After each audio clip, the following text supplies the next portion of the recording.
قال الله تبارك وتعالى في الكلام المجيد والفرقان الحميد ولنجزين الذين صبروا أجرهم.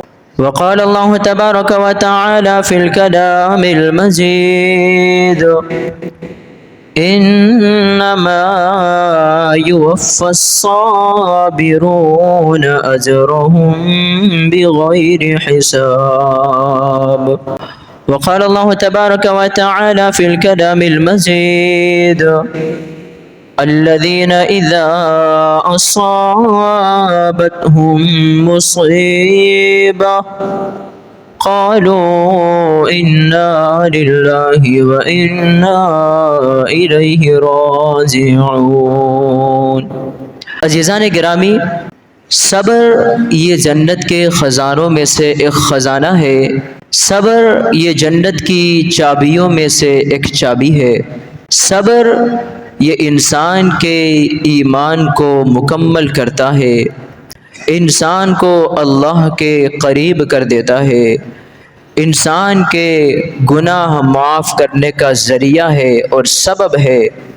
اور یہ صبر وہ عظیم الشان عبادت ہے جو اللہ کو انتہائی محبوب و پسندیدہ ہے.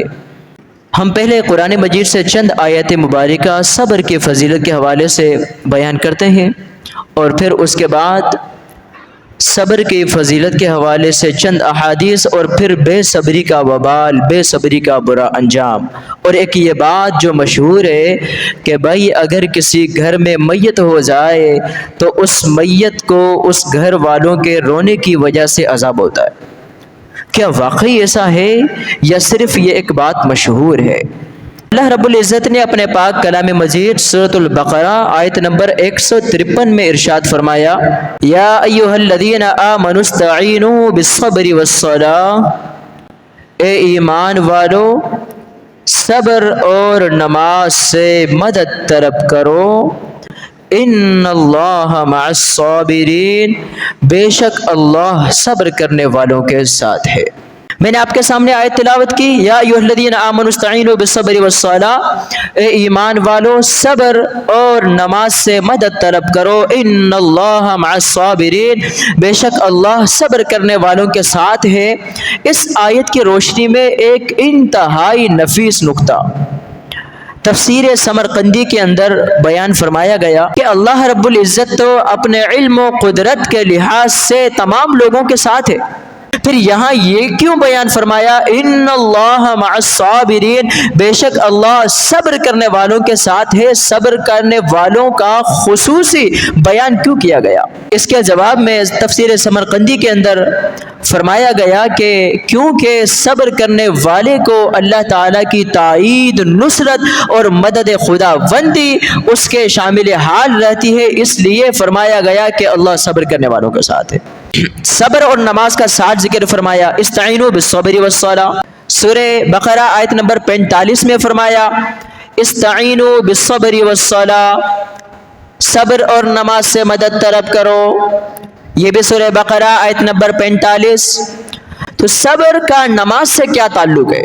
صبر کا نماز سے بہت بڑا تعلق ہے. آزمائشوں پر صبر کرنے میں سب سے بڑا جو معاون اور مددگار ذریعہ ہے وہ نماز ہے.